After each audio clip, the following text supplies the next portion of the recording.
So, have you ever seen The Big Bang Theory? It was a widely loved show when it first aired, and supposedly it showed what geek lives are like behind closed doors. But I'm bringing it up specifically in reference to one scene, the girls walk into a comic book store scene. Why are they staring? Oh, hey. Can you please stop staring? They're just girls. It's nothing you haven't seen in movies or in drawings. So, what's funny here? The laugh track is encouraging you to laugh, but what's actually humorous? This isn't me making a jab at the humor of The Big Bang Theory, because that's been done before. I'm asking you genuinely, what archetype here is being used to make you laugh? Woman walks into comic book store, and hilarity ensues. But really, it's woman walks into male-dominated place. She is alien, she is other. This representation of male-female dynamics is often viewed as outdated. I conducted a few interviews with different women, and they seem to think that inclusion is getting better. Data from Digital Australia's 2020 report says that women over the age of 18 make up to 40% of this country's gamers. These niche hobbies are more popular than ever, with tabletop games seeing a rise themselves recently. All that is well and good, but there is one unanimous truth that I uncovered in my interviews. It seems as if everyone kind of thinks that sexism in gaming is inevitable, almost unavoidable. And with tabletop games like D&D, the main focus of this video, the social aspects of those games make this sexism and toxicity that they see online move into the real world. I'm going to be sharing with you some of the interviews I conducted. All of these experiences are either something that these people have witnessed or had aimed at them. Due to the nature of this topic, which includes discussions on sexual assault, my interviewees have asked to remain on first name basis and omit their faces. But before we get to them, I would like to discuss what made me get into this topic, what made me want to talk about it. If you haven't played D&D, you have certainly heard of it. It's found in a lot of pop culture these days, like Stranger Things, and it is often cited as one of the founding fathers of niche hobbies. The game was created in, I believe, 1974, and people love it essentially because you can be whoever you want to be, and you can tailor the game to whatever rules you want to follow. The games usually follow adventure plots in fantasy-type lands, and the appeal is you can take on essentially a new character or an alter ego, someone that you want to be or you want to see how that person would interact with the world. And the Dungeon Master's job is to create this world. They get the joy of throwing enemies at their friends and enjoying discourse amongst a group of people who they have put into a very plight situation. On YouTube and streaming platforms like Twitch, a lot of people choose to share their sessions live. Personally, I hadn't heard of roleplay's Favrona until controversy spawned online. Favrona was a series DM'd by Adam Coble, who came under fire for one of his in-game interactions with the player. Elspeth Eastman was playing a synthetic bartender who had very limited human experiences and was a little bit naive. Her character went to a mechanic in order to fix some damage that he had taken earlier. He'd been to this mechanic before. I believe the character's name was Rocket. Rocket, the mechanic, was controlled by Adam, as he is the DM and they control all non-player characters. In a moment where her character Johnny was away from the rest of the party, Rocket sexually assaulted Johnny. Adam describes the scene despite the obvious discomfort of the rest of the party members. His eyes are like wide. You can see him like almost like tearing up a little with like, oh God, it's happening. And he says to you, he's like, don't be scared. I've done it before. And he picks up some kind of like device. And Johnny has no idea what this guy's about to do. No idea what this guy's going to do. He places the edge of the device against the port and he presses a button. And Johnny has, for the first time in his entire life, whatever the equivalent of a robot orgasm, right there. It hits you like a truck. Your whole system just like lights up with like positive experience indicators, and your vision like flickers and blurs. Your temperature sensors all go haywire for just a second. Your knees buckle slightly. And I think maybe that's the last shot. I think that's the shot of the episode. I feel like this is where Johnny should shout for help.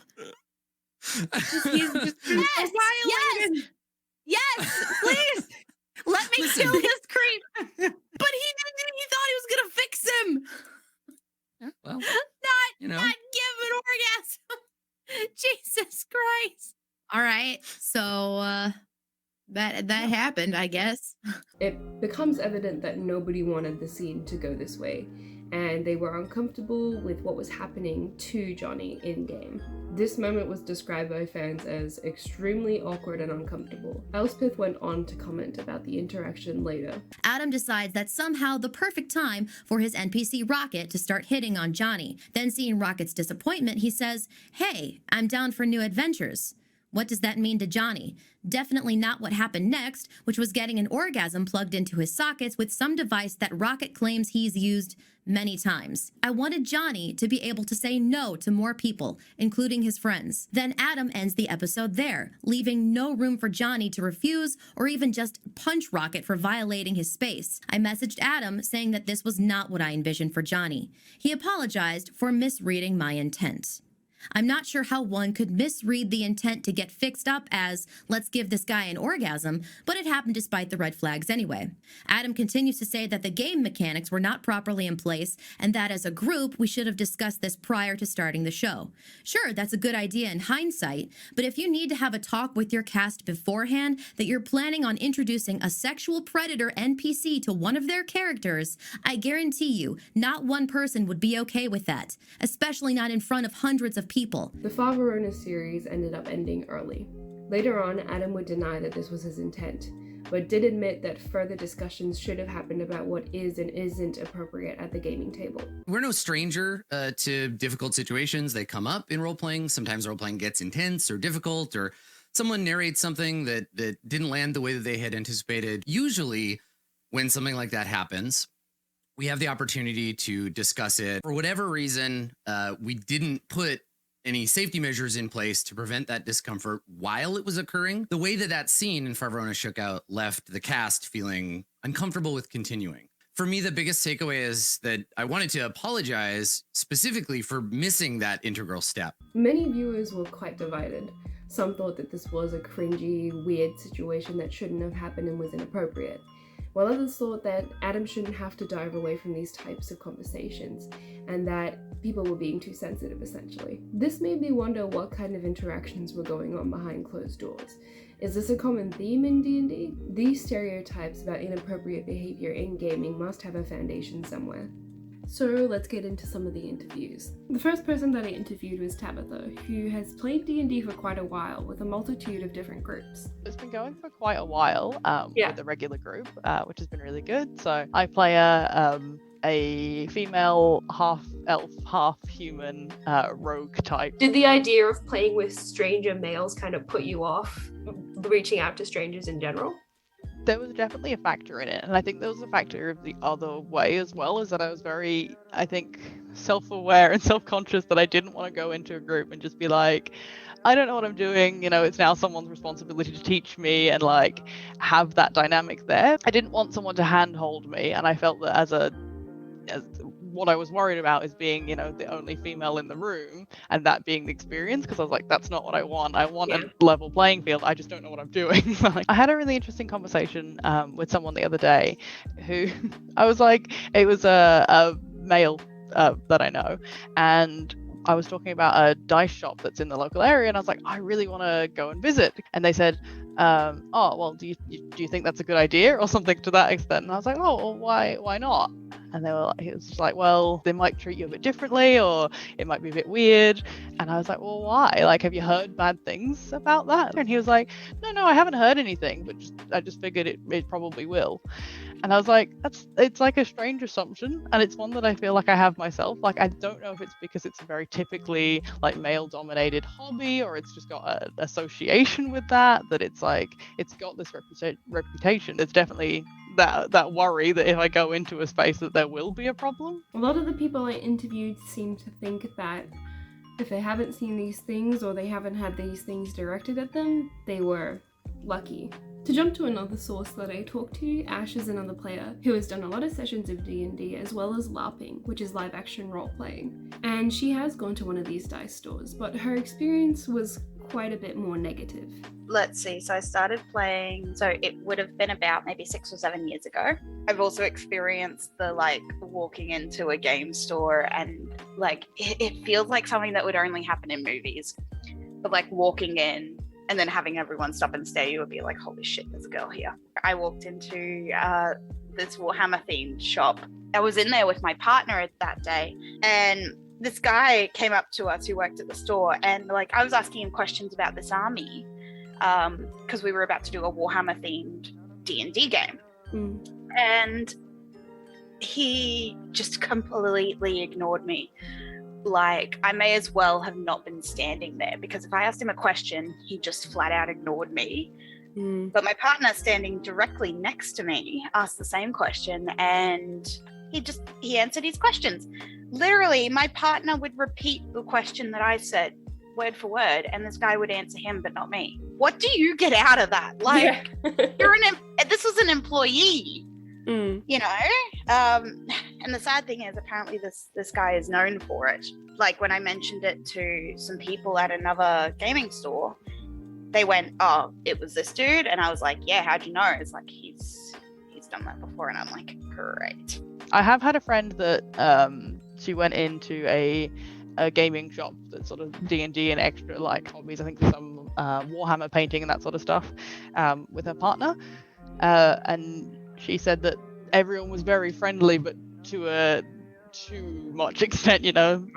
A lot of guys came up to her and asked her if she needed help with anything, asked her if she wanted to, you know, see anything behind the counter, that sort of stuff. And she felt very a lot of attention in that situation where she kept having to be like, I'm here with my boyfriend. I probably would lean away from joining a completely male-dominated group again. After playing with a mostly male-dominated group, Tabitha changed to a largely female group that was way more accepting of her. She felt like she was more comfortable asking questions and partaking, and generally just enjoying herself.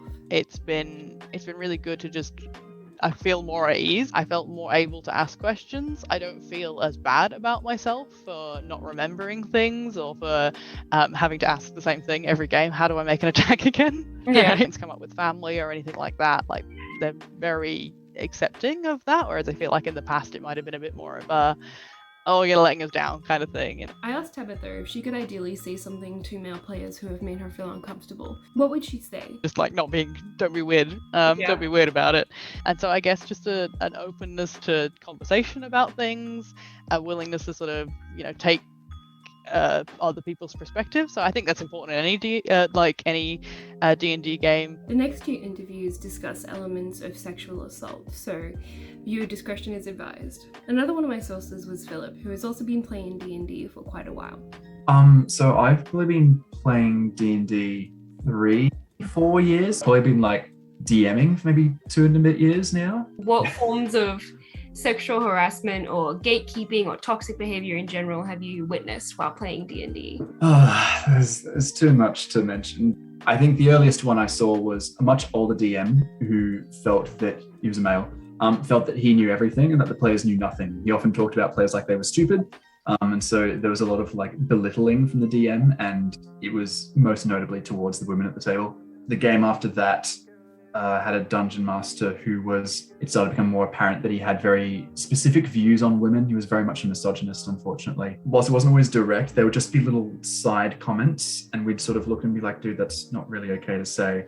What kind of, if you don't mind me asking, what kind of comments do you think? No, so he very much felt that he was an expert in the game, which he was. He knew the game very well. And so one of the things I think that was most noticeable was that because my girlfriend and my girlfriend's sister, actually, who were both at the table, were a bit newer to the game and the mechanics of it, because she was playing a barbarian for the first time. And he said, oh, you should take this particular subclass because it's really good. And she said, oh no, I actually think I want to take this other one. And he said at one point when she got attacked in combat, and he said, this damage is not halved because you didn't take the subclass I thought you should have taken. So it didn't matter whether the perceived gap in knowledge was real or perceived. He still put himself up on a pedestal. The actual sort of sexual harassment thing sort of came in when one female player wanted to play a teenage bard and said, I don't want to play this as the stereotypical horny bard who wants to sleep with everyone. I want to be like, a good, mature young girl who's just going on an adventure and whatnot. And he said, apparently he said to her in private messages, if you're not going to go with the horny bard stereotype, then you better be prepared for that to happen to you. Presumably implying that if you're going to be playing a teenage girl in Dungeons and Dragons, you better be prepared for that to happen. This is sort of a side note, but I guess ties into some of the, she wanted to play someone of like a darker skin tone and like of the character. And he said, oh, those sorts of characters don't exist in my world. Racism in there as well is, Both Ash and Philip discussed the types of people who use D&D as an experience to romantically get involved with people or engage with them in an appropriate kind of way. There was one time where someone was trying to flirt with me and I'm just like, I've got a partner, and they were just like backed off immediately, which I was very thankful for, because I've heard horror stories from some of my mates who had said that, even if it wasn't true, just to kind of make them go away, and they would just kind of continue. One of my friends is having an issue right now with a guy. I've gone into mum mode. I'm just like, okay, come here, we're looking after you, we've got you, you stay away from them. And literally me and someone else in the group, we've been like standing in front of her like these two scary, bosses, literally hands crossed, death staring them like I'm a disappointed mother. It's good to have the standing up for each other mentality, but it's also unfortunate that it has to be a mentality in the first place. What do you think makes these kinds of interactions happen? Because Dungeons & Dragons is a social hobby, it's very much seen as like, oh, it's being nerdy, but you can also be social with it. What then increases that attraction to Dungeons and Dragons, as it were, is the sort of the power fantasy element of you can be anyone you want to be. For example, this dungeon master who, threatened to effectively have this girl sexually assaulted in game. He always went on about how much of a nice person he was and how very insightful he was at reading people's feelings. So there were some times where I did call it out and be like, dude, I don't think that's right, or that's not okay to say. There were other times though, like you mentioned, like gatekeeping or like speaking down to the women, where I didn't, and I regret not doing that as much. So I asked what measures can be taken to prevent this sort of behavior and make women more comfortable at these tables. So as a result, now that I've got a group that we've been playing with since March, involving my friend, the non-binary player, who I've for the last few years of D&D. Now that we have this group, I made it very clear at the start, this is what I expect from all of you. This is the bar of entry. Your friend, have they experienced any type of, discrimination? Have they experienced much because of their identity? Yes, unfortunately they have. And my friend had not come out as non-binary yet. They were identifying as female at the time. But I think the Dungeon Master came up to them out of the blue and said, oh, I'm so sick of that trans stuff, hey? And just sort of like opened up a conversation about non-gender, non-binary conforming individuals, and going on about how ridiculous it was. And of course, my friend, not having had come out as non-binary yet, was sort of sitting there like, I am really reconsidering this. They stayed for a year in that game. I don't know how they did it. I also have another player in my group who is female and identifies as lesbian plus.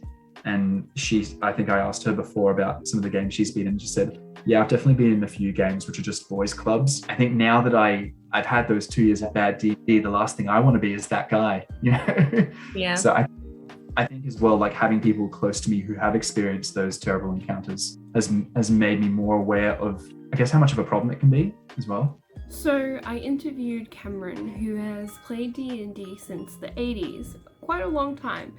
And I thought I'd get his perspective specifically because it gives us a background of exactly what the foundations of behaviors were like. Yeah, so I started playing Dungeons & Dragons in about 1980-ish. I am nearly 50 years old now. That would have been when I was about 7 years old, around the same time Star Wars came out. Small C campaigns as opposed to big C campaigns, if I should say it. Yep. There's probably been over 100 over that period. Mostly towards women, have you witnessed this kind of behavior? Absolutely, I have. Not so much in the last 10 to 15 years. The toxic masculinity aspects of it were prevalent during the mid to late 80s and I'd say probably the early to late 90s. So what types of dynamics did you see back then? Okay, so it ranges from really simple stuff like being vocal about not wanting girls to play, or and in the early days, homosexual in both male and female, gay and lesbians, were ostracized inside the game for a lot of reasons, and it's ranged right the way up to online, in-game rapes and in-game violence perpetrated against mostly women, but I have seen it against some guys as well. And I think the worst possible scenario I can remember, and it still shocks me even to this day, was a situation with a guy and a girl who were in a relationship at the time, and in the game they played male and female characters that were aligned with the same gender that they were in the real world. And the male character raped the female character and branded her for being raped in the campaign, and the game master continued that story, allowed all of that to happen, and have continued effects like her character being pregnant and having sexually transmitted diseases associated, and all of those sorts of things that propagated through it, that continued, in my opinion, abuse inside the campaign. I didn't know these two people particularly well at the time, but I got to know them a little better afterwards. And what went on inside that game was actually indicative of their relationship outside game. I don't know if he ever raped her in the real world, but there was certainly a fairly high level of domestic violence and abuse going on in the real world. And it was absolutely about control from the man involved, from the guy involved in that. The whole thing was about control. So what do you think kind of makes these interactions happen? A lot of that behavior, I think, is done in the same way. A lot of the characters, or the players, use the characters as an excuse, as a shield. And I suspect even that some of them create their characters for that exact purpose. But I also think that culture has fairly significantly changed. Players who are playing these days know that a lot of that sort of stuff isn't appropriate. You don't engage in that sort of behavior. But I'd also be inclined to say that there's kind of a spectrum of people who are smart enough to play but not socially mature. I think the people who don't have that sort of social capacity quite often use role-playing to learn. It's almost the culture to be a socially inept geek.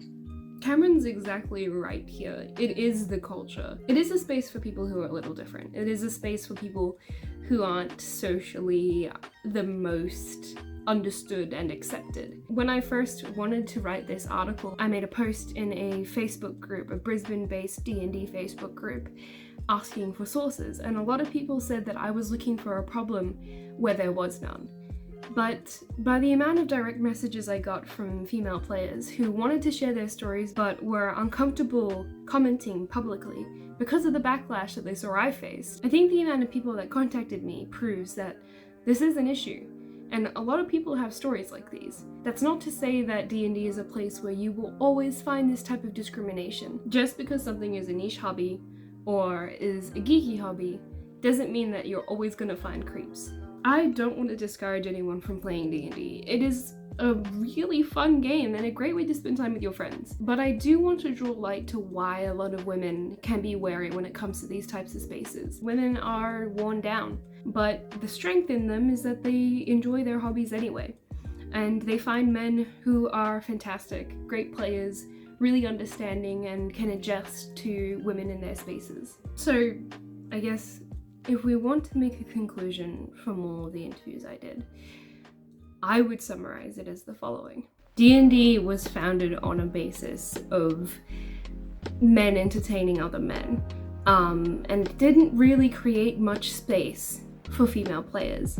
Female players who did partake were often subject to uncomfortable situations and a lot of discrimination, gatekeeping behaviors, and toxicity. Why is not because men who play D&D are inherently this way. It's more because a lot of people are attracted to the dynamic of D&D, where they can have power or escapism, where they can pretend to be someone else. And perhaps their mind creates less of a repercussion because they're not themselves in that moment. They're acting as somebody else. They have the ability to say, we're just playing a game.